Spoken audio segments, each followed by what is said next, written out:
presentation today, so you'll be able to access it later. And like I said to a participant a few minutes ago, we're hoping to add additional sessions, so you'll get all the information that you need. And typically, obviously, we meet face-to-face, which would be great and ideal, but I'm going to give you a lot of resources and information today if you want to take some notes.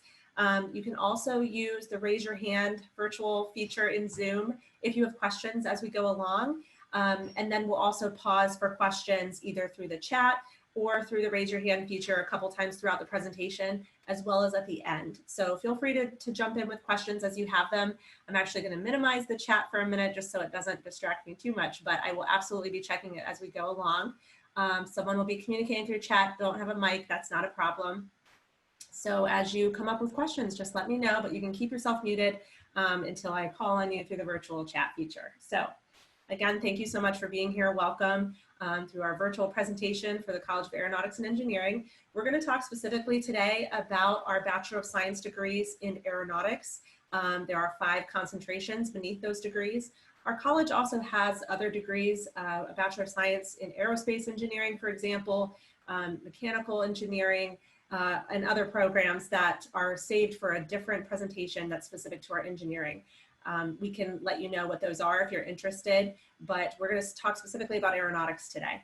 We also have a Bachelor of Science degree in Aviation Management that will be starting in the spring, which will be 50% online. So more details will be rolling out on that in the near future, which you can find on our website. The Bachelor of Science degree in Aeronautics, we're going to go over each of these in a little more detail. You would choose between one of 5 concentrations: Aeronautical Studies, Air Traffic Control, Aviation Management, Professional Pilot, and Unmanned Aircraft Operations. So we'll go through each of those in a little more detail. First, though, I wanted to share with you what our office does. So I don't even think I introduced myself. I'm Heather Ryan. I'm an academic advisor with the college. I've been here about 6.5 years, and myself and my colleagues work very closely with your students. So when we start orientation all the way through graduation, we're working with that same student for their whole 4 years, which is kind of unique across campuses or across colleges throughout the campus, as well as perhaps, different universities that you might talk to. Because we're a smaller college, we have that opportunity to build that relationship with students and work with them one-on-one. So it's helping and encouraging them, supporting them as they go through. Our academic advisors are divided, there's 3 of us, by the first letter of the student's last name. So you'll see there that I have the end of the alphabet. So if your last name begins with R, like mine does, that's how I remember it with my last name, through Z, I would be working with your student through the 4 years, or through you if my students are present. And our advisors will, again, help you through multiple different things. It's not just about scheduling your classes. While that is a big part of academic advising, the university as a whole requires students to come in for academic advising at least once a semester, because it's very much a touch point where we provide you with resources and referral that you might need across campus. That could mean academic resources, that could mean support services. There's lots of different things and places on campus that students might not be aware of until they have those conversations or have a need and talk with their academic advisor. And we'll also talk about your career goals. And so you'll have the opportunity to develop a plan of study, to lay things out plenty of semesters in advance, and we will work together, and I will indicate to you in a little bit where to find your curriculum roadmap on our website. So you'll actually be able to see all the courses in your plan for the 8 semesters that you would be here. And we use an audit to help check off everything on that list. So you don't have to be worried about being on your own, trying to figure it out. That's what your advisor is here for. We're the experts in your curriculum. And then graduation clearance at the end. So we want to make sure that you have what you need, the support and the resources, ultimately as a goal to graduate in 4 years. So to talk a little bit more about each of our degrees, in general, the Bachelor of Science degree in Aeronautics does not have any secondary admission criteria. So unlike some of our engineering degrees, as long as you're admitted to Kent State University with the criteria that they have for GPA, ACT, SAT, you are admitted to our college, and so that you can declare a major right on your application, and you are automatically accepted as long as you're admitted to Kent State. All of the Bachelor of Science degrees in Aeronautics are accredited through ABI, which is an international accreditation board that comes in every few years and looks at the standards of practice and the curriculum that we lay forth. We have meetings with faculty every year to tweak that curriculum to make sure that it's exceeding those standards, and so that criteria is always met. And then within the degree, each of those concentrations has their own niche area of specialization, but integrated within that are core classes. And so there's actually 11 core classes that all students in this degree will take. The ones that are listed here are specific to aeronautics. We call that the aeronautics core. And it's really nice because then you're able to build a foundation and really recognize and understand the relationship of the pilot with the air traffic controller, with the airport manager. Everyone's working together in the real world. And so we know and recognize the importance of getting familiar with those concepts and working with those peers who are pursuing those other areas as you go along. We also, in addition to those intro level classes, offer specific areas like aviation weather, safety, security, law. Those are all classes that are going to be a benefit to you regardless of which concentration you choose and therefore which career you go into within the general field of aeronautics and aviation. And again, those areas of specialization will be indicated on your curriculum roadmap, and we'll talk about those a little bit here.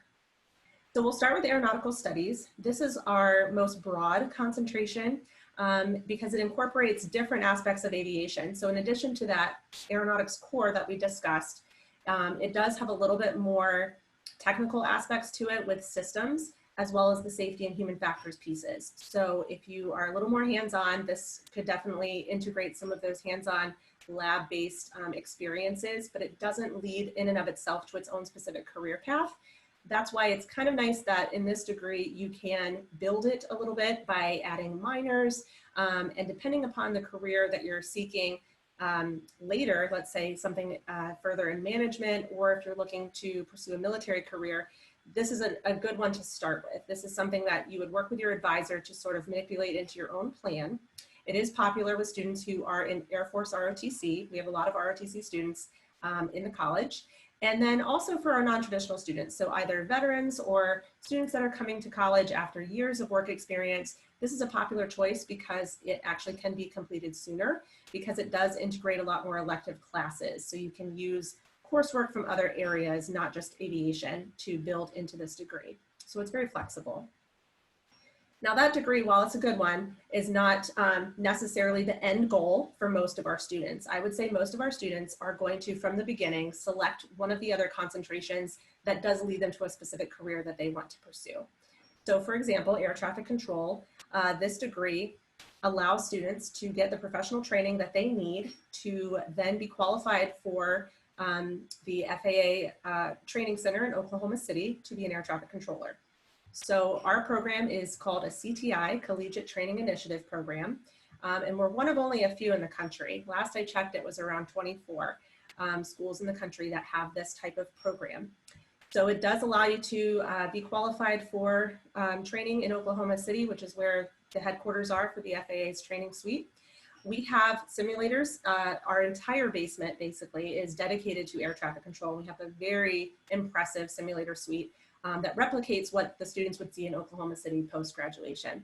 Those simulators allow students to see all areas of air traffic, including the tower, TRACON, and en route. So you are going to get a rotation in that foundation fundamentals course that you'll take as a first or second year student. You'll get a flavor of all of those things. And we've actually had sometimes students who want to pursue one area, and then after taking that foundations and ATC class, switch to air traffic control because it is so cool. It is one of the largest labs of its kind in the country. So it's a pretty impressive thing. I know that would be more beneficial to see in person, but we'll talk about where you can do a virtual tour on our website. Our next concentration will be aviation management. And so this one has more of a business sector to it. It does prepare students for management positions in the aviation industry. So for example, airport operations, fixed-based operations, even working in the government or corporate sector for businesses, airfields. There's lots of different ways that you can utilize this degree on a more business or upper management side of things. Students will also be eligible to take a certified member exam, which is part of the accreditation process or certification to be an accredited airport executive. So that's built in. Also, a business minor with the inclusion of 1 or 2 additional classes is built into the degree. So because we have some general human resource management, marketing classes, things like that incorporated within the aviation degree, you will actually be able to add a business minor, and it's always nice to have a minor not just as a backup or parallel plan, but something to make you stand out on your resume or in a job interview. So you'll have that as well. Our professional pilot program, we're going to go into more detail about that in a little bit. We have one of our chiefs with us who will discuss that program in more detail, because we do have a lot of questions about that typically, and it is our most popular and largest program in the college. But just to give you a quick overview, it does prepare our students for both commercial and or corporate careers. So we have students go into both sectors. We at Kent State own and operate our own airport. The airport is located about 5 miles away in Stowe, Ohio. And because we own and operate it, we get to decide when it's open. We have nights and weekends available. Students have flexibility to come early, stay late.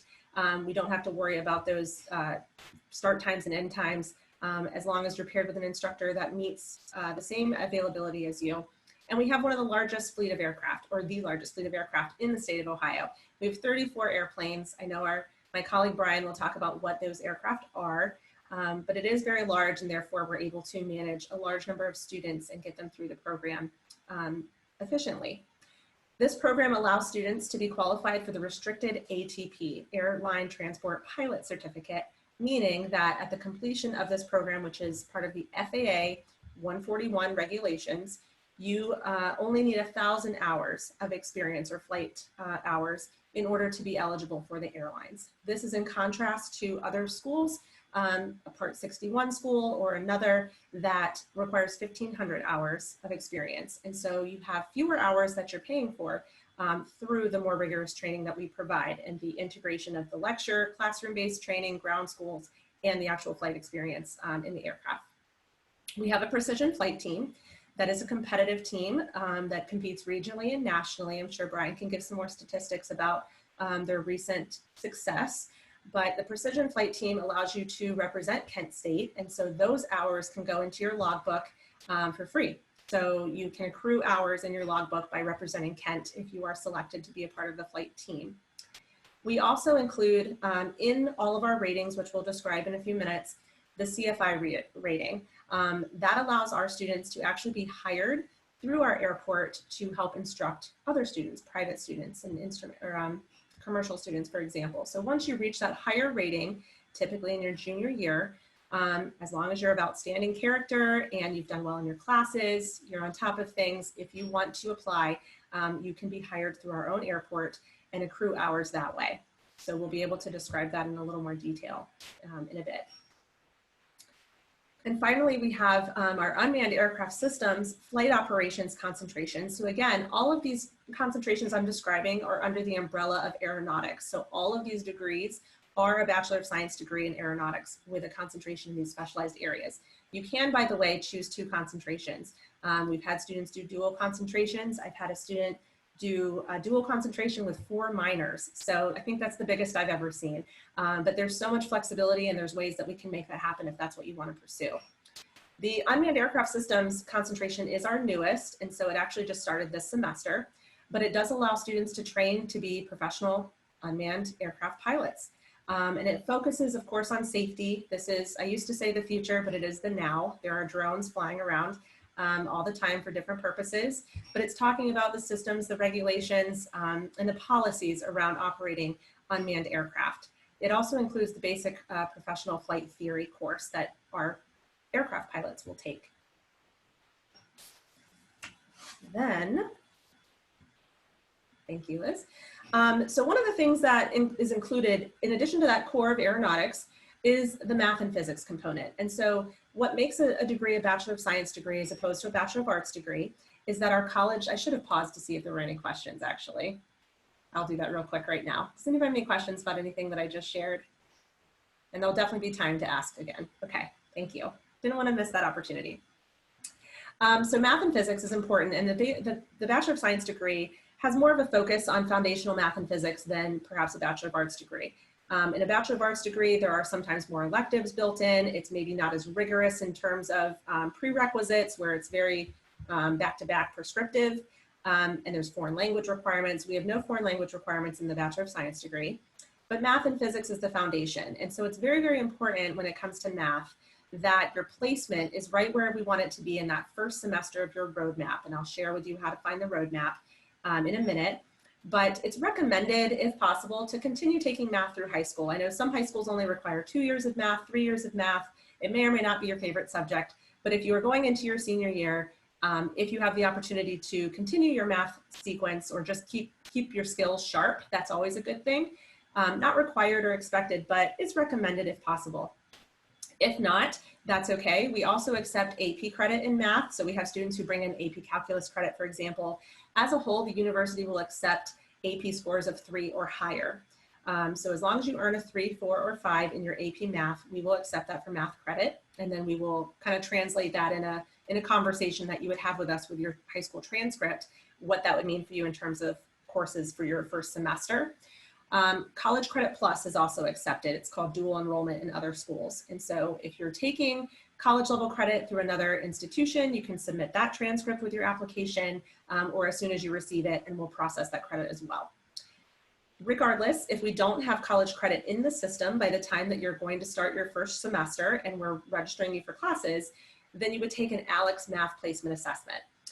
I cannot remember what ALEX stands for, to be honest with you, but it is our traditional math assessment where students will actually have access to that as soon as they're admitted to Kent State. It's through the Flashline portal on our website, and it will determine your placement in math classes. And so if you haven't had math in 2 years, it's one of those things where if you're rusty, you may or may not perform as well as you otherwise would.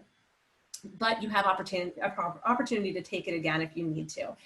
So if your score doesn't reach that minimum criteria to place into our college level math, then you would have the opportunity to take it again with some study habits in there. In our particular program, specifically for aeronautics, I'm not talking about engineering because that's a little bit higher level math required. We are going to require algebra for calculus and trigonometry. Those are back to back in your freshman year. So the first semester is a college level algebra. At Kent State, it's called algebra for calculus. In other words, a pre-calc if you were going to go on to calculus, but you're not.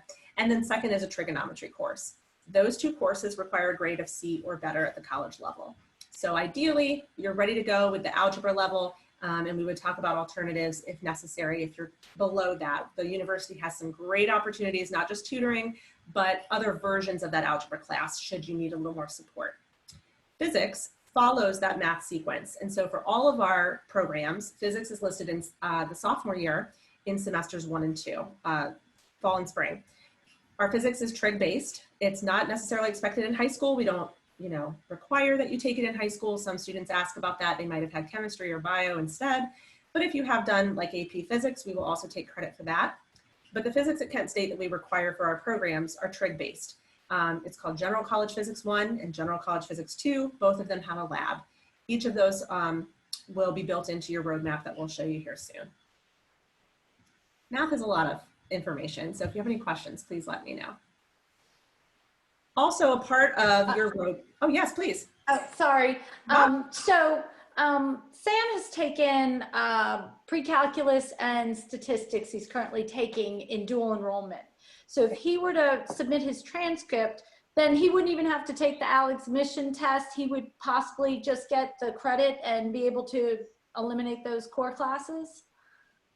Yes, so excellent question. When the credit comes in, the transfer credit, depending on how it's articulated with Kent State. So we have so many schools across the country that have articulation agreements where it's just an exact 1-for-1 transfer. This class equals this class at Kent. If it comes in as a direct equivalent course, it would just be checked off on his roadmap or his audit. We would see that as academic advisors. And so when we meet for the first time to discuss his schedule, that would be a course that we could potentially bypass and just move on to the next class, be it that trigonometry or physics 1. The Kent core, which I'm going to describe in just a second, has several sections. One of them is math. So in addition to it checking off your major requirement, it also needs to check off that Kent core requirement.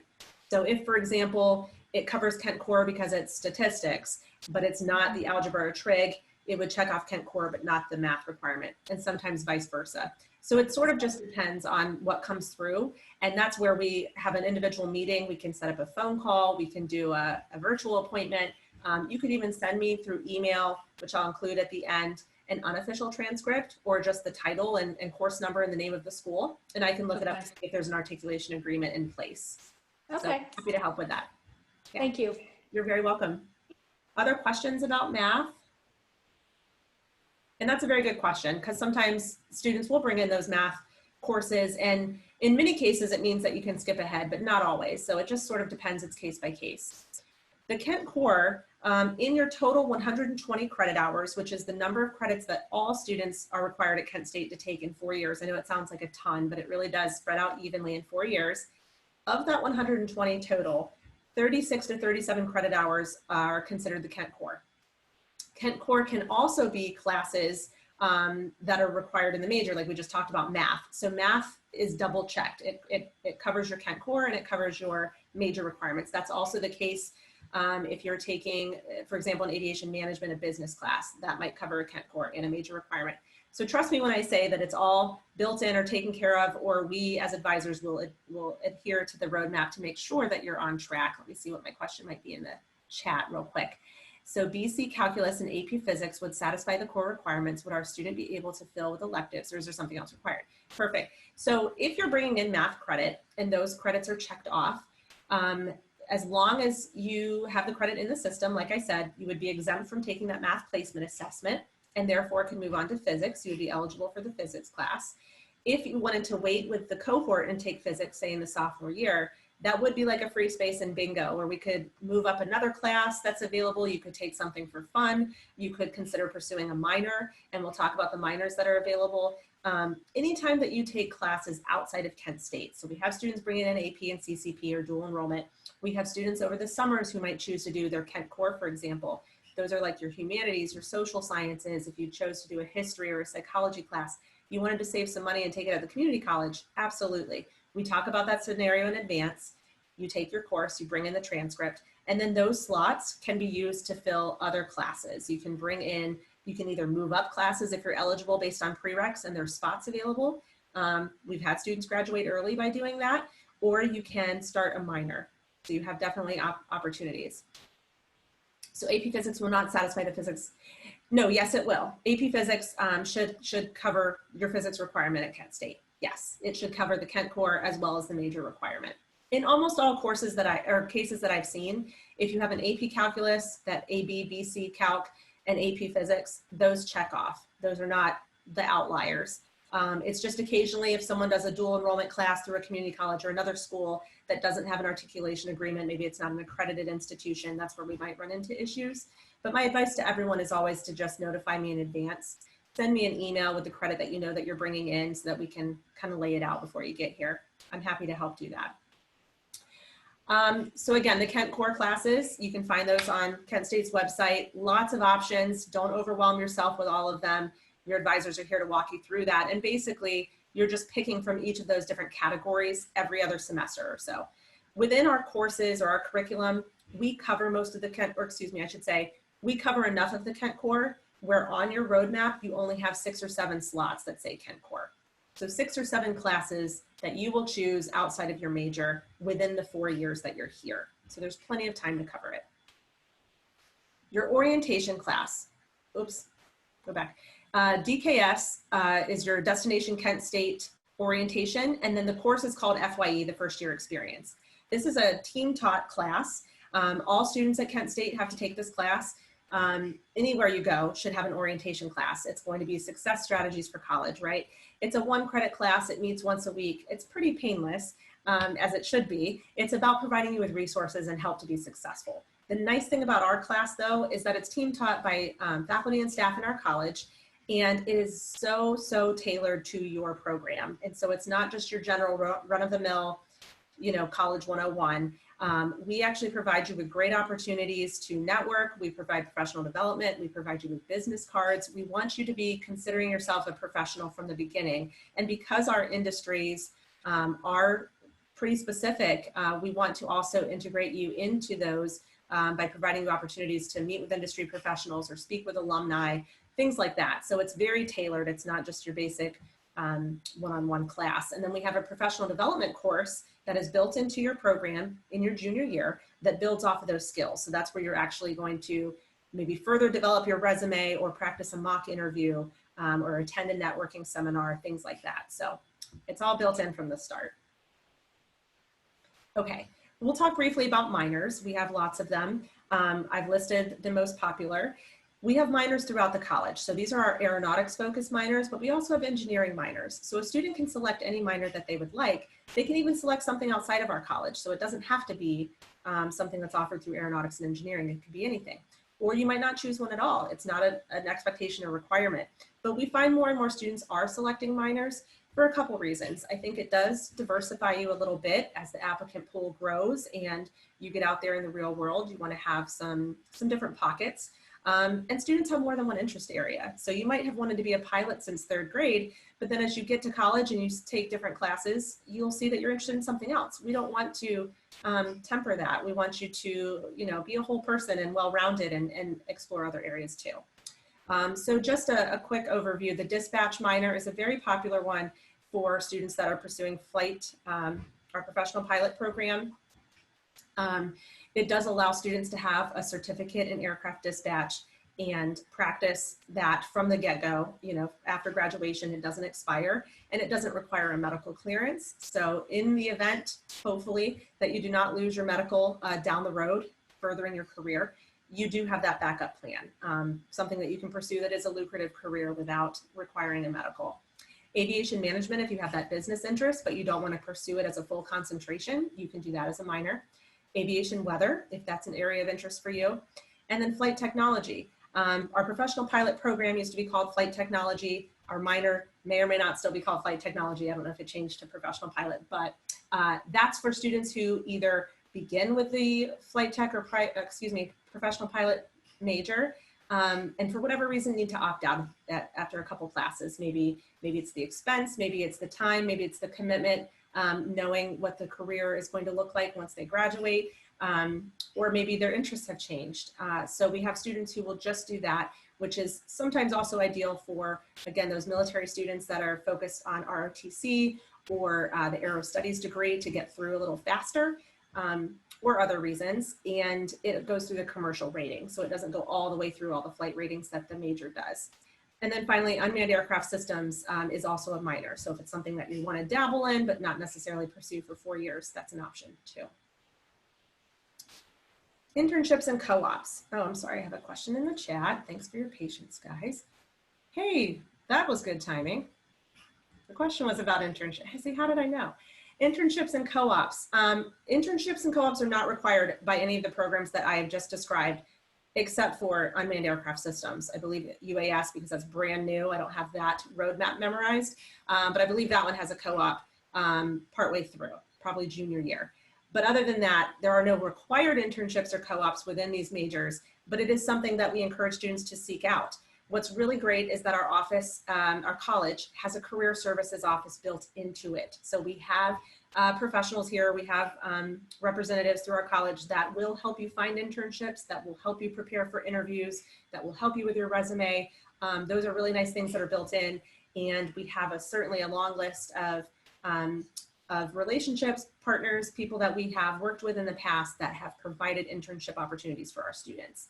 So the internship, as it sounds, is integrating real world experience. This might be paid or unpaid, but it allows you to kind of get your foot in the door with a company, provide you that networking with those industry professionals, and it may help confirm your decision making. We've had students that will do an internship and they're like, actually, I don't want to do this as a career. And it's a good thing that they gave it a little practice run and then they shifted gears. You can do an internship or co-op at any time. It can be a summer thing, it could be within a semester, and it just sort of depends how it works out with your schedule. If you wanted to take that semester to just pursue the internship full time and take classes again later, if you wanted to integrate that with your classes. So it's kind of, again, case by case. In comparison, the co-op allows students to obtain professional work experience. So that is an intentional full-time work experience that does set aside your academic pursuits for a semester. That may allow you to, there's an opportunity that you will maintain your full-time status as a student. So you would work out that paperwork so that you don't lose scholarships, for example, or your full-time status as an academic student, but that might potentially postpone graduation, but in many cases, or any case that I can think of, is worth it because, again, you get the foot in the door in that real world experience. Can you tell us about aeronautical internships? Do any of the minors offer internship opportunities? So that is a very good and broad question. What I like to do is defer to our experts who are our expert faculty who give those opportunities to students. And so Brian Neff, I'm sure, will be able to give you some examples of where our flight students have done internships specific in that industry. Do the minors offer internship opportunities? At any point, if you as a student are working with your academic advisor and you either on your own find an internship opportunity, let's say you have a connection somewhere, or you're provided that opportunity by our staff, we will work with you. We want you to get credit for that internship if you want credit for it. And so we have actual course numbers that you register for as a 3 credit hour class. And that may or may not, depending on what you're doing in an internship, count as one of your requirements. So it's possible that that can replace a course in the minor or the major. It's all case by case again. So I don't have a full list of all the opportunities that have been utilized, but I'm sure Brian will give us some examples. Any other questions? I talk quickly, and this is the first time I've done this exact presentation virtually, so thank you for bearing with me. Research, I have no text on this slide, but the point of this slide is to show you that we have several opportunities for research. So just like I mentioned, you can get credit hours for your internship, whether that's paid or unpaid. You can also get credit hours for your research. So if you build a relationship with a faculty member, and by the way, our faculty are experts in their field, so they are either current or retired air traffic controllers or pilots or engineers. They have done the work or are still doing the work. And so in many cases, if not all cases, they're still active. They're still pursuing research and opportunities, both you know, for students and for progress with the college. So when you want to do a research opportunity, you can also bring that to your advisor. We get that approved for credit hours and you register for that as a course, and then you are performing that research. So you'll see that there's so many good opportunities for that as you get into the program. Typically research is done by senior level students, but that's something you can work on with individual faculty members once you're here. Our labs and facilities, again, we would show off in our tour. We do have a virtual tour available on our website, which will give you a pretty good glimpse of what we offer in our facilities, both at on campus in our academic building, as well as at the airport. But specifically, I wanted to mention the air traffic control simulator suite, which is what was part of our slides a few minutes earlier, and show you that this is just a really cool place. This is where students can gather both for open lab time to do practice simulations, that fundamentals course, like I said, they do a rotation in each area, and there's always someone down there that is willing to help you. So it's just a nice way to kind of get that hands-on experience. But there are plenty of other labs in our building as well that cover either the engineering side or courses that you might incorporate as a minor in your program. Scholarships. The university awards scholarships to students based on merit, like you would expect, your high school scores, your GPA, your ACT and SAT, and you are considered automatically when you apply for admission. So you, you know, have the awards that might be given to you at the university level, and then there's also a scholarship search function available on the university's website when you go to the One Stop, which is your financial aid, bursar, and registrar's office. They will have for you a search engine and other ways that you can identify incoming scholarships as a new student. But your FAFSA will determine that well. So it's both merit and need financially for scholarships. Within the college, we have a select few scholarships for incoming first-year students, and those are available in detail on our website. But you also, as a current student, once you establish a GPA at Kent State, you're eligible to apply for scholarships that you meet criteria for within the college. The nice thing is we have one single application, and you can just check the boxes for the scholarships that you qualify for. Those are also all described on our website. There's an online application for students, but typically students come in as their first semester. They have individual scholarships that are awarded based on merit and need through the university. And then individually as a college, you apply for those scholarships starting in October. So we're approaching the time that students need to start applying, and the deadline is February 1st. And then those scholarships are then awarded for the next academic year, your sophomore year, and beyond. As long as you maintain that criteria, you don't necessarily need to reapply. You will continue to maintain that scholarship. We have 17, at least, that might need to be updated, student organizations within the college alone. Kent State as a university offers over 400 student organizations. There is something for everyone. And we really, really encourage our students to be well-rounded and get involved in areas outside of aeronautics, because you're more than just a pursuing flight student or a pursuing air traffic control student. So any area of interest that you might have, a sport, a hobby, there is likely a place for you at Kent State to get involved. But within the college, we do have specific aeronautics or aviation related clubs and organizations, which are really great opportunities because these students will seek out professional relationships. They all have a faculty or academic mentor. You're working on, building relationships as a team. You're getting leadership skills, obviously. Each of those has an exec board, so you can be a president, a vice president, a secretary, a treasurer. These are all great things, not only to put on your resume, but good experiences to have as you work towards leadership and professional development. So many different ways to get involved. We have the flight team, like we mentioned before, rocket propulsion, air traffic control has its own organization, the business organization for aviation management students, and they're not necessarily just split off based on that major. Any student can join any organization, so that's nice too. Our living learning community. So as a college, we have for 7 years, and I've been the coordinator for 6.5 of those, our college has a living learning community, and you might have heard of this across campus or in other schools. It is an opportunity for our first year and second year students to live with and participate in activities with students in our college. So there is a reserved place in university housing. We are in Kuntz Hall. So when you look at the website for the living learning community, or you go on Resident Services Housing website to see those different dorms, it is part of the Tri-Towers on campus. So it has a nice rotunda in the middle with a 24-hour dining hall, which is always a good thing, and a rec center. That's a brand new facility for students who don't have to walk across campus in the snow to go work out. It's a nice place to be anyway, but benefits of being a part of this community are you're going to make quick friendships. You're going to meet students who are also pursuing aeronautics or engineering on your floor. And so you can easily kind of make study groups, connect with people, and network a little bit. And we provide opportunities throughout the year. Typically every 2 to 3 weeks, we're trying to do an event, either a social event on campus or off campus, or a professional or academic event. So it's a nice opportunity for our students.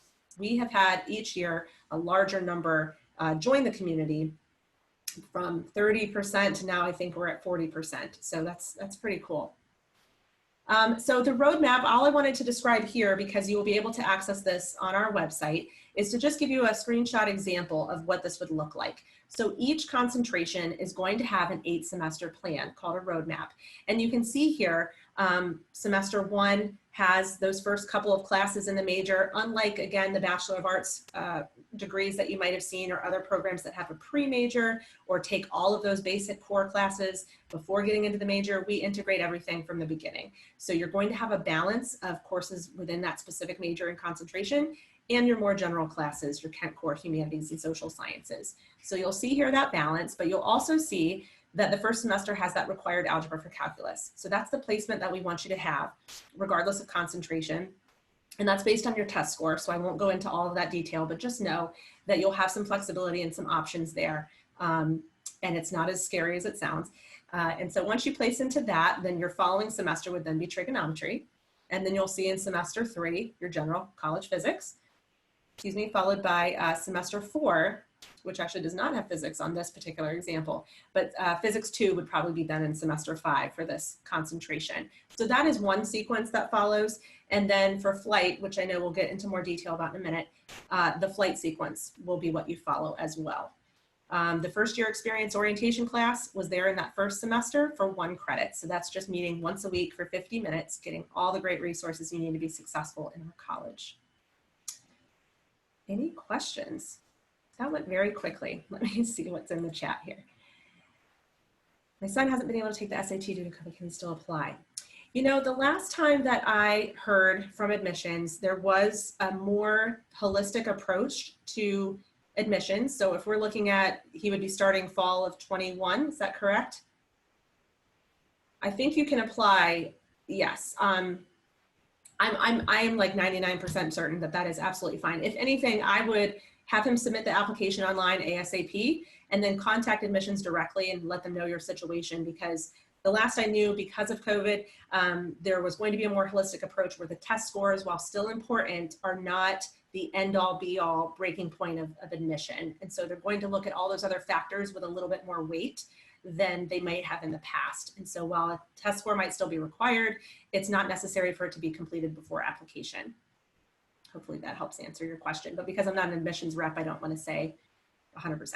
Absolutely. Other questions, you can either put it in the chat or you can raise your hand.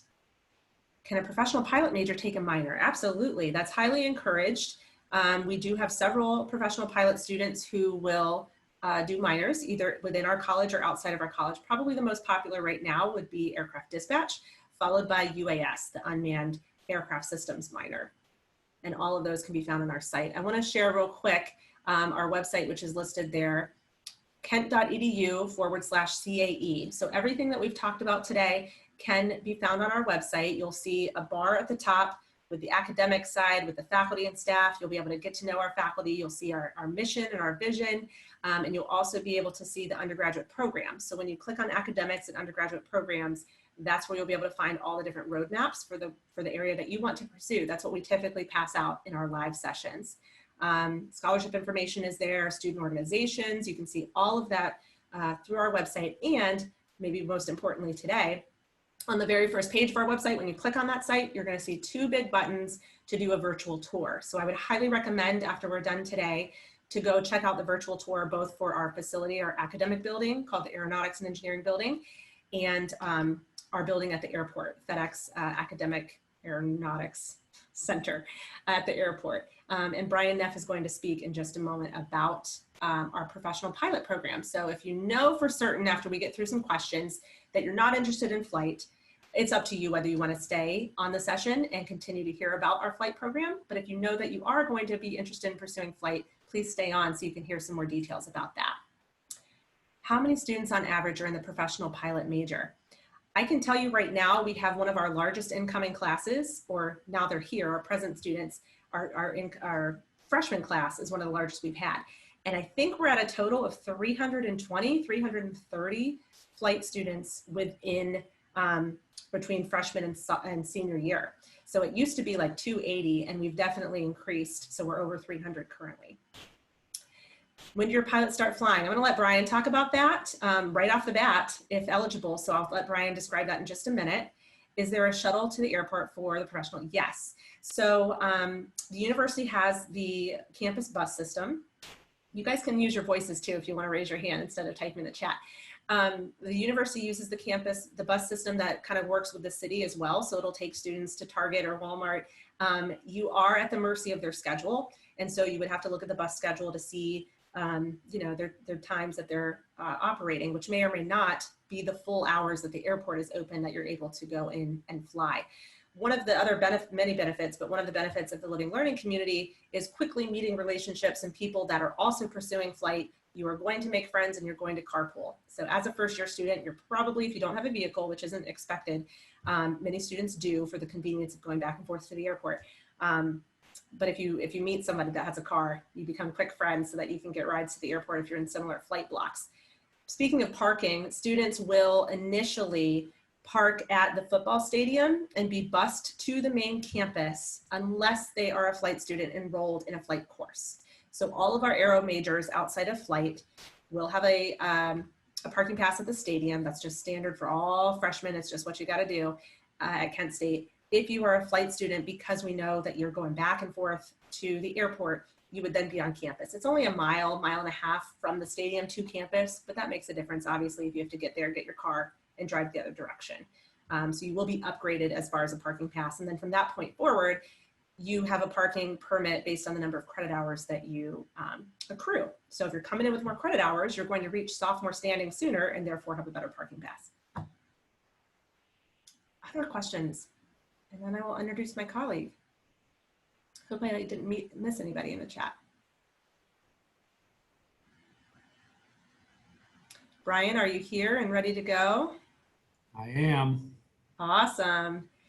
I am available by email. You can please, that's the best way to reach me right now as we do the remote thing. My email is right there if you want to jot it down. Please check out our website and those virtual tours.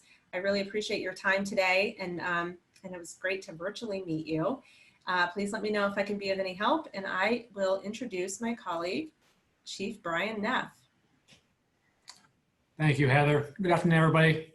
My name is Brian Neff. I'm the Director of Flight Training Operations for the Kansas City University Airport. Appreciate everyone taking time out of the day to come virtually meet us here at the virtual information session for the College of Aeronautics and Engineering. So I appreciate everyone being flexible with the new format.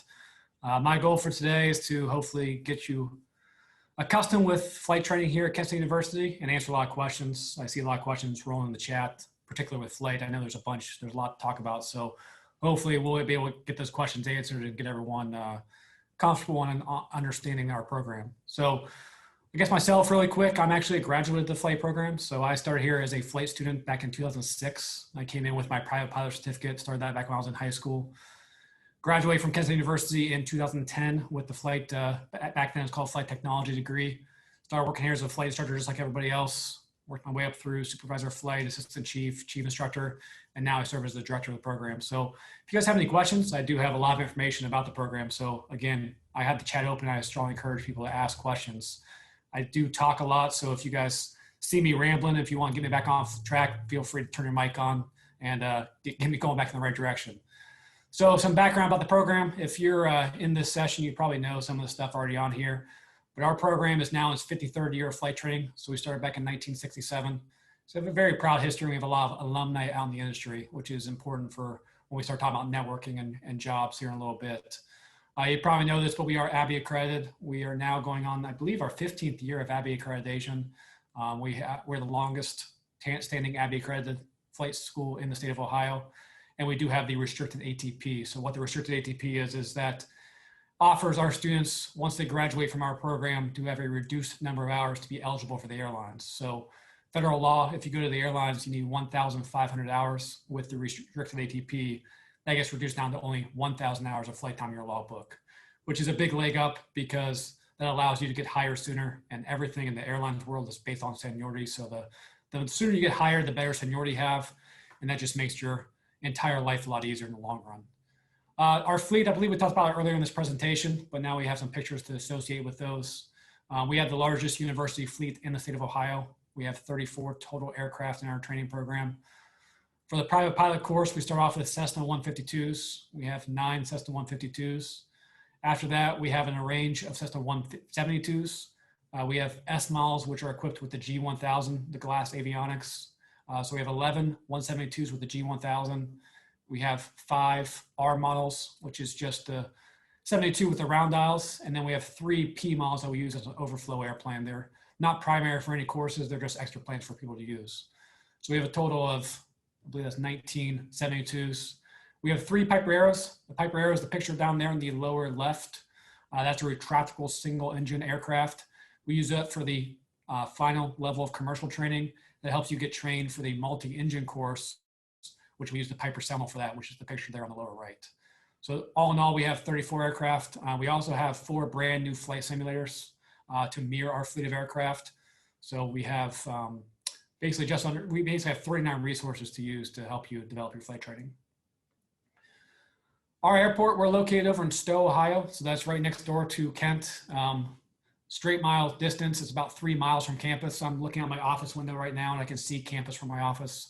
So it's not very far. It's about a 15-minute drive from campus. There are several stoplights, so it might be a few minutes plus or minus, depending on how well you hit the lights. The question did come in the chat, and Heather fielded it very nicely about bus services. There are bus services that will get you from campus to the airport. With that being said, that bus service is not specific to Kansas State University. So as a Kansas State student, you can ride that bus for free. However, it makes other stops in the community along the way. So while it's only 15 minutes in a car, it's about 35, 40 minutes on a bus, which is a significant difference. So if you're trying to make a schedule work and you're trying to make a flight work between classes, if you're having to take the bus, it's going to be a little more challenging. So we strongly encourage all of our students, if you're able to have a car on campus, that's advantageous. The big advantage there is if you're my student and it's 3:51, I asked you, hey, are you available to fly at 4:30? If you have your own car, that's pretty feasible. You can get to the airport by 4:30 and have the weather ready to go and have that flight still succeed. If you take the bus, it's just not as likely. So students take the bus all the time and they make it work, but having your own vehicle makes things a little bit more flexible. The airport itself, I said our flight training program is in its 53rd year of 53rd year of anniversary. The airport itself is now its 100th anniversary. So we are celebrating the centennial of Kent State University Airport. It's one of the first government-funded airports in the state of Ohio, and it's been serving our program since the mid-60s. So this airport is owned and operated by Kent State University. So that shows the buy-in from the upper administration of Kent State. We own and operate the airport, so it shows that they take pride in our flight program. And it's good to know, good peace of mind as a student, that you know exactly where your airport's gonna be located when you get here. You don't have to worry about it moving to a different site because leasing agreements get changed. So that's a nice comfort to have as a student. This airport is open to the public, so if anyone has their own personal airplane, anyone's available to fly in. With that being said, about 96, 97% of the operations here at Kent State are our university. We do about 15,000 hours a year with our fleet of aircraft. So we're one of the busier airports in the state of Ohio, and most of that is our students doing training. We are a non-towered airport, so we don't have a control tower, which is an advantage to students because it helps them learn the procedures of flying in and out of an airport without a tower. Also, it helps streamline that time on the ground instead of someone telling you when to take off or giving priority to jets. Since it is your clearance to take off, you pretty much look to make sure that there's no one else coming in, and you make that decision when it's time to take off. Now, with that being said, if you want to be a professional pilot, you need to be able to work out of a control tower airspace. So even though we are non-towered here at our home base, there's 5 towered airports within a 30-mile radius of 1 Golf 3. So you get the best of both worlds. We are not towered, but you get plenty of tower experience. So once you graduate with a professional pilot degree, you'll have both towered and non-tower experience, and you'll be ready for that professional career. On-site maintenance, we do have on-site maintenance here at Kent State. All of the maintenance done on the Kent State University airplanes are done by Kent State University employees. One of the reasons I've been at Kent State for as long as I have, I just hit my 10-year anniversary of working here at Kent. One of the reasons I've stayed here as long as I have is because of our maintenance department. They're all excellent workers. They're all excellent people. They're honest people. They spend great time on the airplane. They take a lot of pride in what they do. So hopefully when everyone's able to come here and see us in person, you get a chance to meet the maintenance staff, and they're a big part of our program. They're the ones that give us a lot of success. And like we said earlier, this is the home to the new FedEx Aeronautics Academic Center. So we just moved into a brand new building last July. So we've been in it for just over a year. It's a state-of-the-art facility with state-of-the-art simulators, and it really helps meet the needs of our students. Some of the new things in the building that's helped us make things more efficient. First and foremost, all of the staff is located on the same roof. Prior to this building, we had 5 different smaller buildings, if you will, that all the staff was kind of spread out. Now we're all together, so if we need to get to meetings or need to see each other's face or something comes up, it's very easy. So that's an advantage for the students to get to talk to all the staff all in one sitting. Also, number 2, in this building, we have a classroom out here that seats 90 students. With everything that's going on with COVID, we reduced that capacity down to 40, but normal times we can seat 90 students. So a lot of the classes that were historically on campus are now able to be offered at the airport. So if you're a flight student and it's a course specific for flight, feel free to, or expect that class to be out here at the airport, which is gonna make your life a lot easier, because now you can attend that class, and as soon as class is over, you can go straight out to the flight line. So that really reduces that time of being ready for your flights. And like I mentioned a little bit ago, we've got 4 state-of-the-art simulators in this building. So it's been a great advantage, and the students have been very happy to be here. One question in the chat we have: how does winter operations impact the ability to fly? And that's a great segue into the next slide, because if anyone knows the dynamics of Northeast Ohio, they know we have a lot of challenging weather. So weather is a big part of our program, and we know that, and we've basically embraced that, and we made that part of our program. So with the dynamics of Northeast Ohio, that's one of the things that differentiates Kent State. We understand this weather, and we take the ownership of this weather and put that on the students. So as a student at Kent State, anytime you fly, or even if you don't fly, we expect you to call and get a weather briefing. That weather briefing will start every day, and the weather briefer will tell you pretty much what they think will happen for the day. Anyone from the Northeast Ohio area knows that whatever the weather should happen, the exact opposite will happen. So once you get that experience of knowing what should happen based on the predictions, and then you see what actually does happen based on real events, That's where the learning experience happens. Weather is a difficult subject to learn because there's a lot of air molecules and stuff you can't necessarily see. But here in Northeast Ohio, you can physically see clouds form and you can physically see all the different types of weather. So over the course of 4 years of seeing weather and seeing how it changes and really making that a part of your everyday life, you get a better understanding of weather and you get better at predicting weather. And that's one of the biggest feedback we get from the industry is captains like flying with first officers from Kent State because they've seen different weather, they understand it, and they can make better decisions based off of it.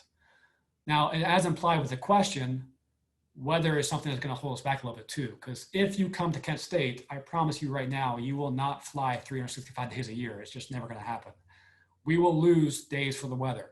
On average, we lose anywhere from 20 to 25% of the entire year just chalked up to weather.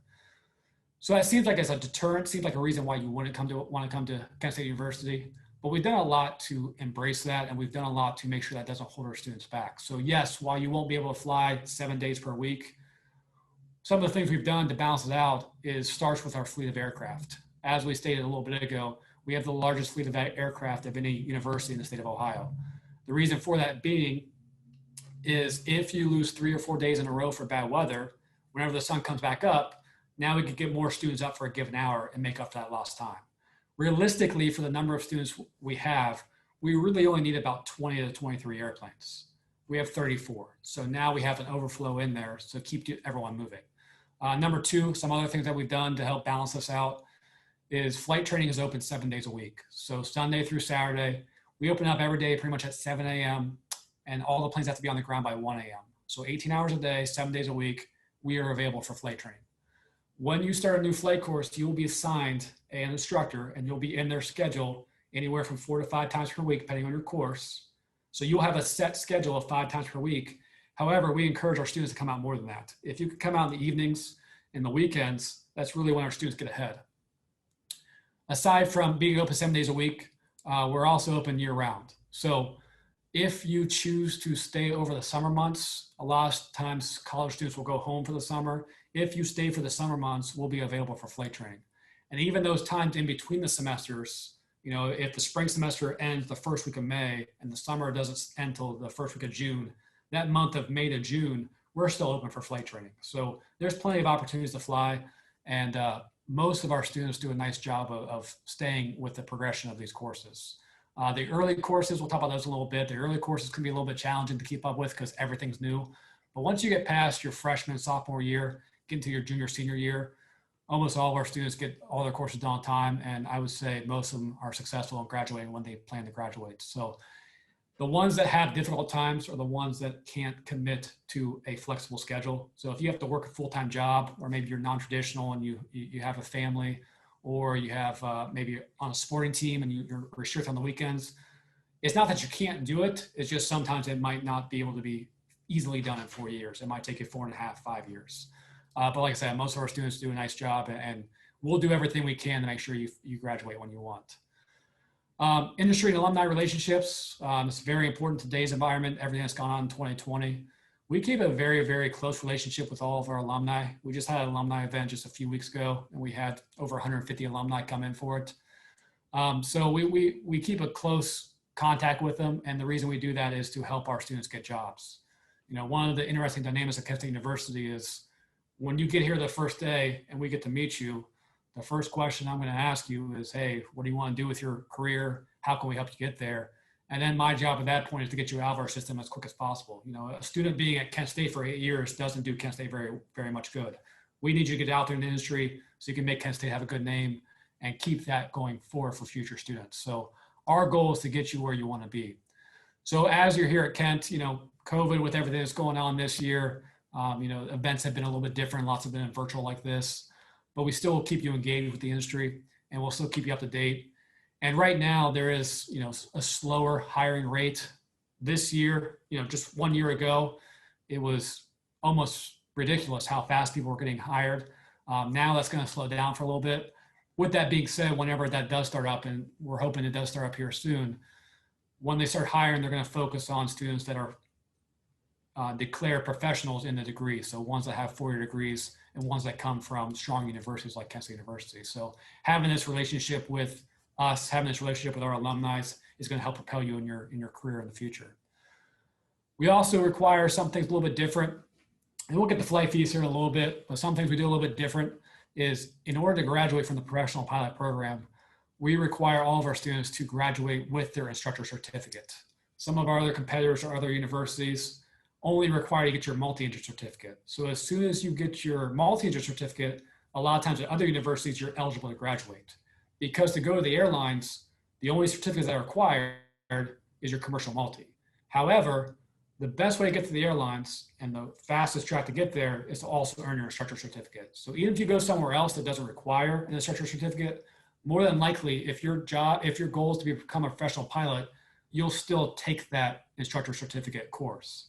So in our institution, since it's part of our graduation timeframe, we have more ownership on it because we know you need to graduate. And like I just said, our number one goal is to get you to graduate.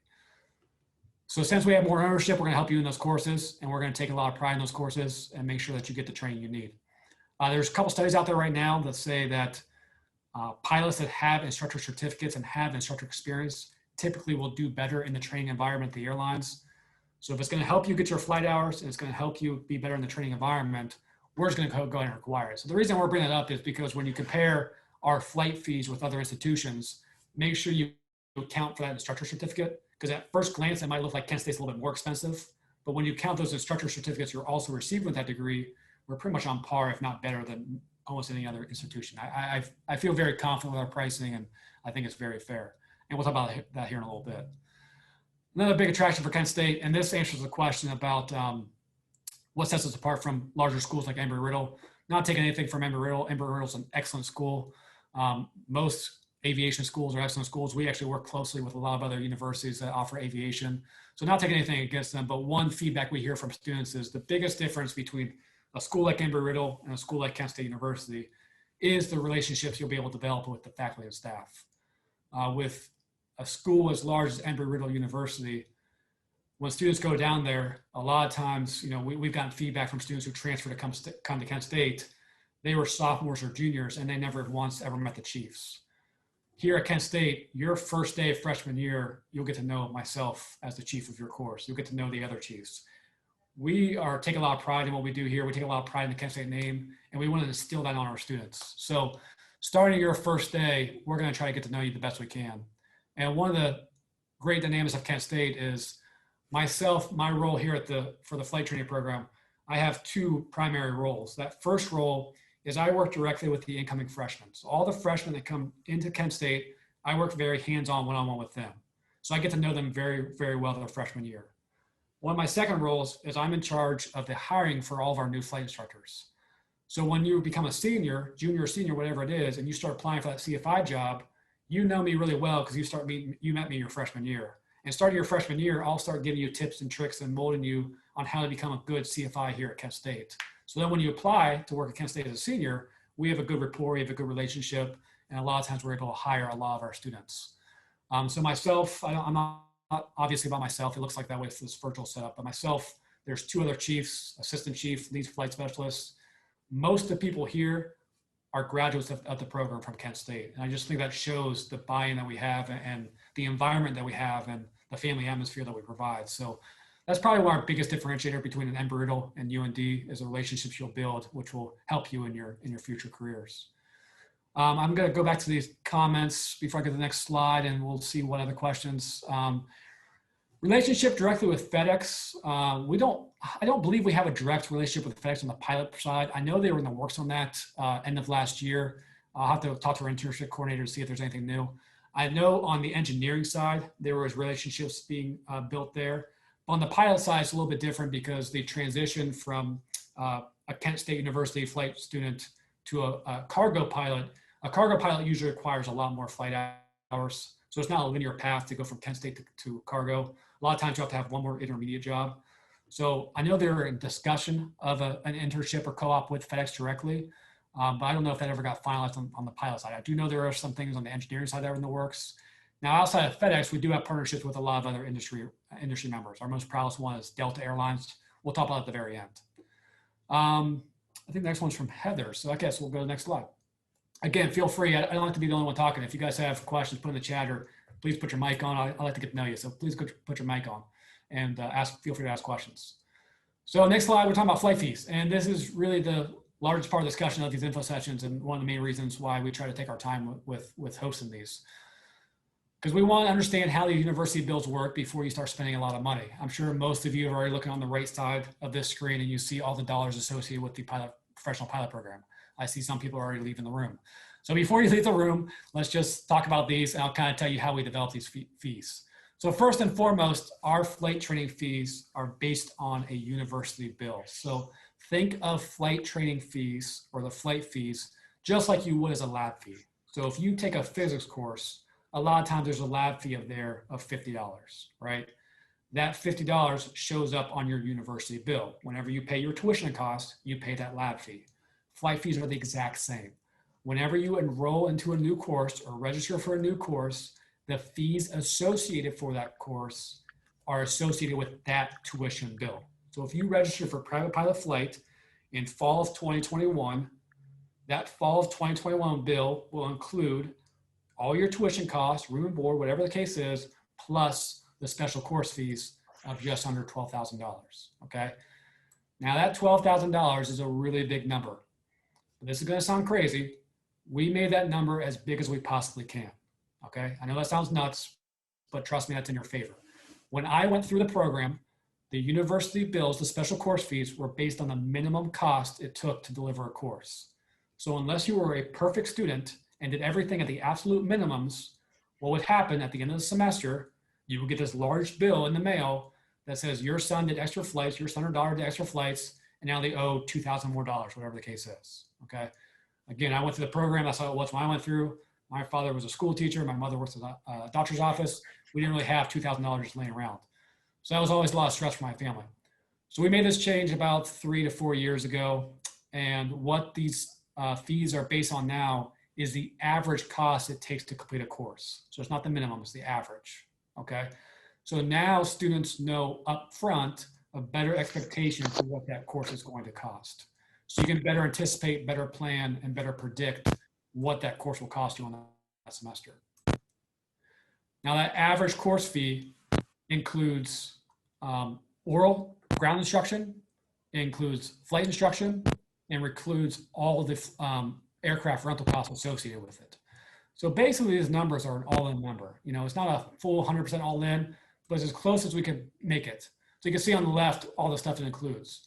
Aside from what I just mentioned, it also includes FAA written exams. Before you're eligible for a private pilot certificate or any pilot certificate, you got to take a written exam. It's very similar to your driver's license test. It's a computerized, standardized test that costs, I believe, $165. Those costs are already incorporated in this bill over here, in these fees. Also, all your books for the course, those are already in there, so you don't have to spend extra money for your books. Insurance coverage, you're insured through the university. That cost is covered in here. And then obviously the maintenance costs. So our goal when you show up as a student, we don't want you to feel obligated to swipe your credit card every other Tuesday. The goal is once you get here, you've paid for everything. And at this point, you just monitor your account and see where you stand. Now I mentioned see where you stand because that goes into underflight fees versus overflight fees. I'm going backwards a little bit in the slide. Like we said, these fees are based on the average cost it takes to complete a course. If you are that perfect student and you finish at a number less than the posted cost, that money is always your money. We are a state university. We are very honest with our students. We're not here to gouge the students. So if you finish under the $11,965, what would happen then, whatever difference it is for your course, if you do nothing, that money just automatically rolls over to your next course, okay? You'll still have to pay the full amount of that course, but you'll have a positive balance in that course. So in that course, if you need to do an extra couple of review flights to get prepared for your check ride, you got a little bit of cushion in there. So if you do nothing, it automatically rolls over. You also have the advantage of number 2, request a refund, and we'll refund the difference back to you so you can use that to pay off loans. And number 3, you can just keep letting it build in your debit account until you graduate. And then once you graduate, any money that's still in your account, again, is 100% your money. You can either get it refunded back to you, or you can use that to help build flight hours. And that's what most of our graduates will do, is they'll use whatever's left over in their debit account to go on longer flights, build hours so they can get to their 1,000 hours a little bit faster as they get their career goals a little bit quicker, okay? So again, that money's in there, it's always yours, and it's based off an average. Now, overflight fees work the same way as they always have. If you go extra, if you go over top of a course, you would owe the difference. Now, we work with the students as much as we can. We don't hard stop a student. The day you go in the negative, it's not like you stop flying. We'll let you continue to go in the red until you accumulate $1,000 of overflight fees, and then we'll bill you at that $1,000 increment. Again, we don't stop you from flying. We just bill you every $1,000, okay? So we try to work with the students as much as possible. And again, those costs are shown on the front end. That helps with FAFSA and tuition assistance, because now when you're requesting loans in the front, you can base it on the predicted cost of the course versus asking for a bank loan at the end and hoping you get the right amount, okay? Now, there are a few things that the fees do not include. A few things the fees do not include are a headset, which hopefully is a one-time cost. So I know Christmas is coming up, so it's a great time for aspiring pilots to ask for a Christmas gift. So a headset, that's a one-time cost, and hopefully that gets you through your 4 years. Now, on a headset, you can spend anywhere from $85 to $1,200. So that's why it's not going to be us telling you what headset to buy. We want you to buy one that's comfortable in your price point, that's going to work for what you need. And to be honest with you, for most students, when you're only flying once a day, a couple times a week, even a relatively cheap, inexpensive headset is going to get you through your 4 years of Kent. My first headset was only 120 bucks, got me through my 4 years. Once I became an instructor and I was wearing it all day, I got a nicer one because it's a little bit more comfortable. But don't feel obligated to buy the $1,200 headset when you're brand new in the program. I don't recommend that at all. If you want more information on headsets, feel free to reach out to me. I'll help you out with that. Number 2 is an FAA medical. So like Heather implied earlier when we're talking about minors, an FAA medical is required for you to be eligible to fly. Those medicals, depending on where you go, cost anywhere from $75 to $155, okay? It's kind of a wide range. But we do require you to get that medical. Now, the best recommendation we can give you is if you are serious about pursuing a pilot certificate, go ahead and get a medical this week. There's no harm in that. If you get a medical this week, that medical is good for 5 years. So if you get one today, it's going to be good for the foreseeable future. And then you know day one, you meet those requirements to be a pilot. Now there's 3 different classes of medical, first, second, and third. The first class medicals was required to be a professional pilot. So we would just recommend all of our students go ahead day one, just go ahead and get a first class medical. That way, you know, before you invest, whatever this is, $75,000, $80,000, you know day one, you're eligible for a professional pilot medical, okay? So I strongly recommend that. Now, once you get integrated into our program, we have you renew your medical every year. So yes, it's good for 5 years, but we want you to renew it every year. Because unfortunately, people's medical situation change, and sometimes people no longer become eligible for medicals. And we don't want you to become ineligible for a medical your sophomore year, spend another $50,000, graduate, apply for your first job, and then find out you're disqualified for a medical. So it's a little bit more of an investment on your part, but it's going to save money in case there's an issue. Actually, unfortunately, just this week, I've worked with a student who got prescribed a medication, and now, unfortunately, he's not eligible for a medical, so he's going to take at least the next year off the flight. So we're trying to avoid those type of situations. So those medicals are not included in the flight fees. So every year, budget approximately $100 at least once a year for a new medical. And the last one there is any publication that expires. I got a whole stack of them right here behind me. These are the maps we use whenever we fly. These are only good for 6 months. So every 6 months, you got to buy a new map. These are like $6. Same thing with the rule book. This rule book expires every year. So once a year, you got to buy a new rule book. They're like $12. So pretty much every year, you got to spend another $20. So one time for the headset, once a year for the FAA medical, and about another 20 to $25 for publications. Outside of that, pretty much everything is within the flight fees. All right, I know I've got a lot of questions over here, so I'm going to sweep over the questions. We had admissions questions, looks like Heather's addressing that. The 8 flight courses are covered in 4 years, correct? Yes, the 8 flight courses, actually, if we can go back to the previous slide, these 8 flight courses are designed to be done in 4 years. So you'll start off your freshman year with private pilot flight.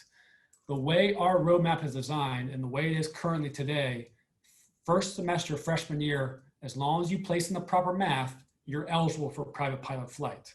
Now, with that being said, I'll just let everyone know, because of delays with COVID, we may have to delay 2021. We got shut down for a few months in March, and we're still trying to play catch up. We're having some awesome weather, so we're doing really, really good. So we're hoping to minimize it as little as possible. But we're trying to take care of all the students that got delayed in the year 2020. So come 2021, we are fully expecting to offer a private pilot flight class in the fall, but we might have to limit the number of seats we have. Typically, we have 75 to 80 seats available. We might have to limit it down closer to 35, 40, 50. We're not sure yet. We'll know more as the year turns when we see how many students finish up. So there will be some students eligible to start private pilot flight. If you can't start your first semester freshman year, we'll open it up in the second semester. So worst case scenario, you're starting semester 2. And to be honest with you, when I went through the program, we always started semester 2, and people were still eligible to graduate in 4 years. Now, the reason I'm bringing all this up is the private pilot course is the most difficult course to finish in one semester. It's designed to be done in one semester, but everything has to be done correctly, okay? So the reason I'm saying that is if you come to Kent State and you enroll in private pilot flight and it takes you more than one semester, don't panic. That's very, very, very, very common to the point where we expect it to take you more than one semester. After that, every course beyond that is designed to be done in one semester, and most of our students do an awesome job doing it in one semester. So if you can be patient with the private pilot flight course, get a really good foundation for your future courses, you'll be able to do the rest of your courses in one semester. Now, the question was, is all this designed to be done in 4 years? The answer is yes. And if you do fall behind in one semester, whether it's because we delayed our enrollment or it took 2 semesters for private or whatever the case is, there's plenty of safety valves put into our 4-year roadmap to get you caught up. We mentioned one earlier. We always offer flight courses in the summer. So if you can stay for one summer and take one flight course or finish out the flight course you're in, you're right back to where you should be. There's a couple of these courses you can double up. You can actually do C2 and C3 in the same semester. You can do double I and multi in the same semester. So there's a lot of areas we can help you get caught back up if you fall behind. But the best advice I can give you, wherever institution you choose to go to college at, make sure you work with the people that can help you. So myself as the chief director, Heather as an advisor, we know the ways to get you where you want to be. So if you don't talk to us and you let all that frustration build up, you're just gonna have a lot of frustration. If you talk to us, we'll give you avenues to get caught back up and we'll work you to achieve the goals you want. So please incorporate us in your life as much as possible. It's so important, okay? Got a couple more questions. Delta Propel. So yeah, we'll go ahead out on the next slide. The first year students fly. Yes, we just answered that question. My son is currently taking a Part 141 school, 62 hours. Awesome. Does he still need to take private pilot flight? No. So if you come in with your private pilot certificate, you automatically get credit for private pilot flight, the one that has the flight fees associated with it, 15741. Just show your certificate, that class gets bypassed, and you're automatically eligible for commercial pilot flight 1. Now, real quick on that, private pilot flight is divided into 2 courses. It's the flight portion, which we just talked about, and it's also element of flight theory, which is the ground portion associated with it. Coming in with your private pilot certificate automatically gives you credit for the flight portion, but you still must complete the ground portion, okay? There's 2 ways to do that. Option number 1, you can do what's called credit by exam. This is through the university. You pay $50 per credit hour, so it's a 5 credit hour course, $250. You take the final for that course. As long as you get at least a 70% on that final, you get credit for the class. You're done, okay? When I came to Kent State, that's what I did. That was the path of least resistance. That's what I did. Option 2 is you could physically enroll in the course. So your first semester freshman year, while you're doing C1, you can enroll in elements of flight theory, take the 15-week course, and just learn it outright. That's the path we recommend to most of our students, because if you take that elements of flight theory course, you'll have a better knowledge level and it will prepare you for all your future flight courses. When I came through here, I did the credit by exam. I got through it, but my freshman and sophomore year, I had to work a lot harder than everybody else because my knowledge level was not where it should have been. If I would take that elements of flight theory course, my knowledge level would be on par with everybody else, and it would have really, really helped me. So again, it's not the end of the world, but it definitely would have helped me if I had done that, okay? The other advantage of taking the course is if you already have your private pilot certificate, that course should be less work. It should be a little bit easier, and that's a 5 credit hour course. So if you get a 5 credit hour A on your first semester freshman year, that's a huge GPA booster. So those are the options for transferring in with your pilot certificate. You still got to do the elements of flight theory component, but you get credit for the flight. You don't have to own any money for that. You just get full credit for that. Okay. Same question there from Laura. So hopefully that answered that. And then, yes, same question there from Nick. So if that didn't answer the question, I know that's a very, very popular question. So feel free to turn your mic on, ask another question. I'll clarify anything because that is a very popular question. But let's go back to the Delta Propel. So the last slide we have on here, this is my moment being on the soapbox. So be preparing for your future. The best advice I can give a student that's going to any flight training program at college, make sure you use those college years to better yourself and prepare your resume. Don't be the student that just shows up, gets their certificates, and moves on with life. Try to get yourself involved with as much as possible. Aviation is a very small community. It's all about who you know and when you met them and how you made an impression on them. So the more people you know, the better chance you had a job. Now, when I gave this speech a year ago, everyone just kind of rolled their eyes and say, Brian, you're crazy. Every pilot's getting a job right now. Leave me alone. I just want to go to class and go home. Then watch what happened. Just 1 year later, the economy took a tumble, and now everyone's being very, very competitive to get a job again. Again, that should turn here soon, but for the next 1, 2, 3 years, it's very competitive. So if you have better relationships, if you have a better resume, it's really going to help you when you get that job. So Heather talked about student organizations earlier. Definitely get involved in student organizations. Those pictures on the left are pictures from our flight team members. Great opportunities there. We have a pretty outstanding flight team. I believe it's 7 of the last 8 or 8 of the last 9 years we made it to nationals, which is the top 25 schools in the country that get to compete against each other. What flight team is, it's basically a sport version of flying. So just like basketball or baseball or softball, you're competing against other universities on flying. So some of the competitions they have is literally a landing competition where they paint a line on the runway. Whoever lands close to that line, they win that competition. So if you could put on your resume, I finished first overall at nationals on a landing competition, that's going to be pretty good. That's going to be a pretty good conversation starter to have on an interview. So great opportunities there. But Delta Propel, this is a relationship that we just started a little over a year ago. We're one of 10 universities in the entire country that have this partnership with Delta. And what Delta Propel does is it allows our students to create or apply for a job at Delta as early as their sophomore year. So your sophomore year, you can apply for a job at Delta. If your application gets through, they go through an entire Delta hiring process. They go through the psych evaluation, they go through the personality interview, they go through the skills interview. If they see that you are a potential candidate for Delta, they'll give you a pathway job offer right there on the spot. You still have to hit certain milestones, but as long as you hit those milestones of graduating from Kent State, teaching at Kent State, getting your 1,000 hours, going to one of their partner airlines for the regionals, whether it's Republic, Endeavor, or SkyWest, get your time, you're guaranteed a left seat job at Delta. Now, before everything that happened in 2020 happened, they were guaranteed that pathway was only 42 months from the time you got your 1,000 hours, which is absolutely incredible. I have friends that graduated in 2010. They're still scratching on the door to get into Delta. Delta is all about timing. Getting to the majors is all about timing. It's all about knowing the right people. So if you have that pathway in your back pocket, especially as you see everything that happened this year, it's a huge, huge benefit. So that's a great opportunity for our students. And it's just one of the many opportunities that we have. We work very, very closely with most of the regional airlines in the area. So Republic, Envoy, Endeavor, PSA, we work very closely with them. A lot of times they'll host interviews at our college. So even before you graduate, you'll be doing those interviews. And a lot of times be getting your job offers very early on in your career. So that's our goal. That's what we want to do. And again, it's all about looking the part and knowing the right people. And the only way to do that is get yourself involved. So again, I hope you come to Kent State University, but wherever you choose to go to, please use your 4 years, your next 4 years to your advantage. So that's the bulk of my presentation. I know there's probably gonna be a lot more questions. It's 4:25. We have plenty of time. So feel free, if you have questions, turn your mic on. Heather's back on too. So we'll be happy to answer any questions you have. I try to keep up with the chat also. So double check, scroll through the chat if you need to see some more answers. You do a wonderful job. I hope I didn't talk too fast. My voice is really hurting, so I feel like I talk too fast. I think you did okay.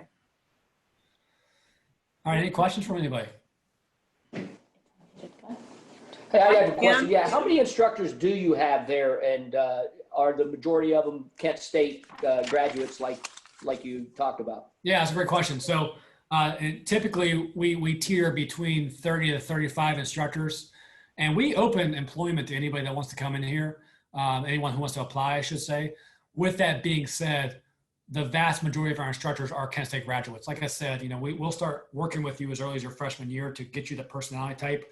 We don't offer guaranteed employments because we want to do right to our students. So we want to make sure that the people we hire have the personality traits and have the skills to make our pilots the best generation of pilots.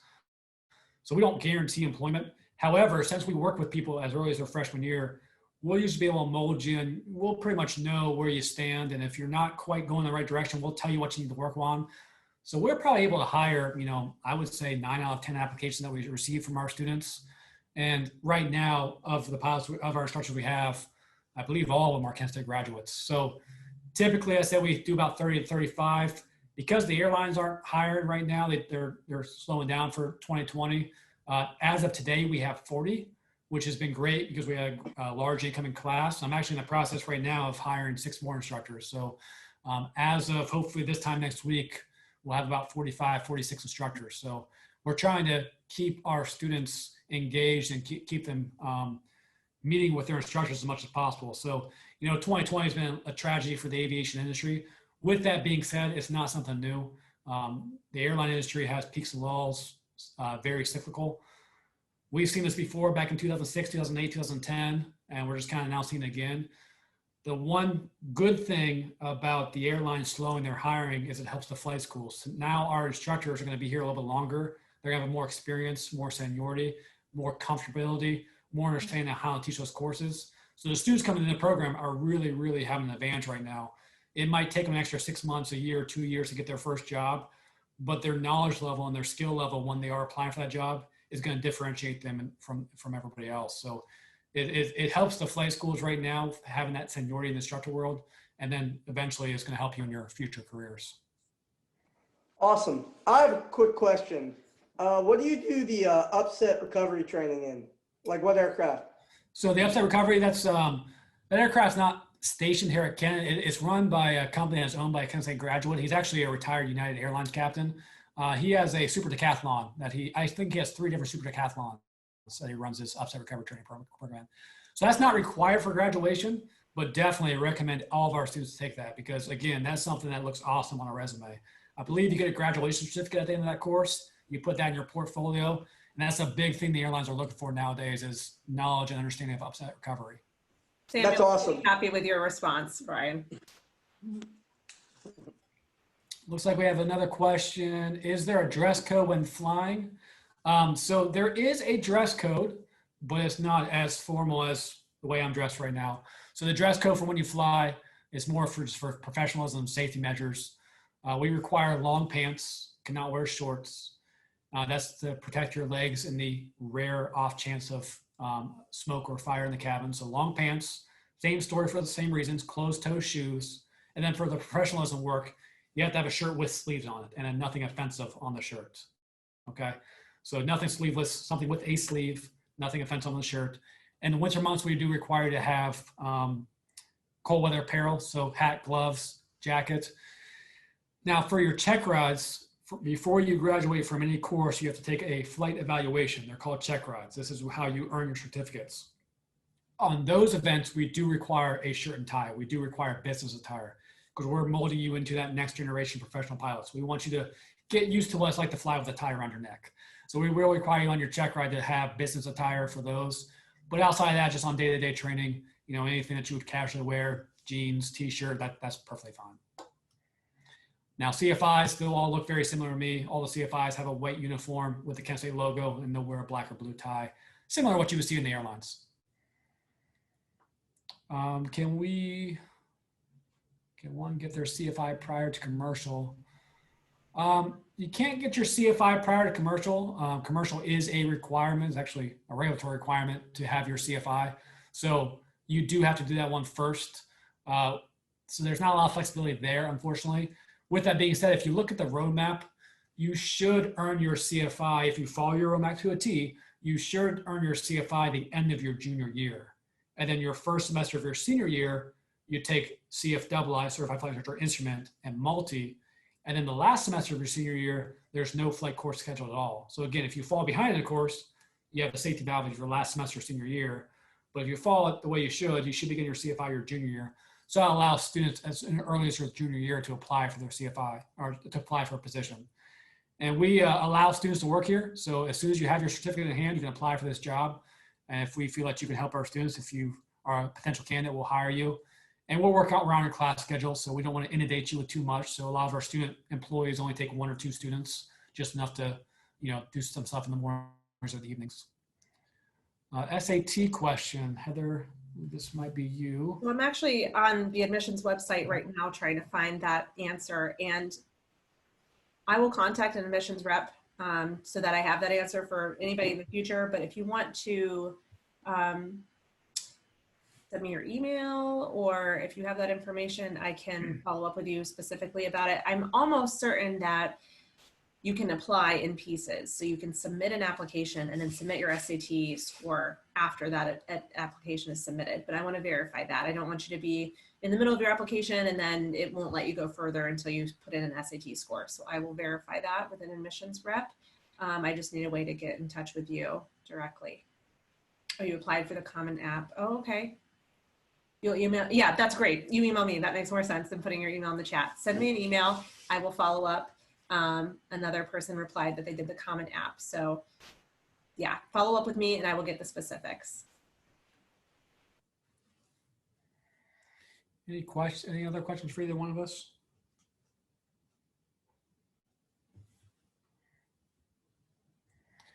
Well, typically what happens is as soon as we sign off or as soon as we leave the room, questions start entering your head. So as Heather said, if you have questions, please email us. We'd be more than happy to help you. If you want us to have something in the future for another virtual meeting, especially for flight, I'd be more than happy to do that.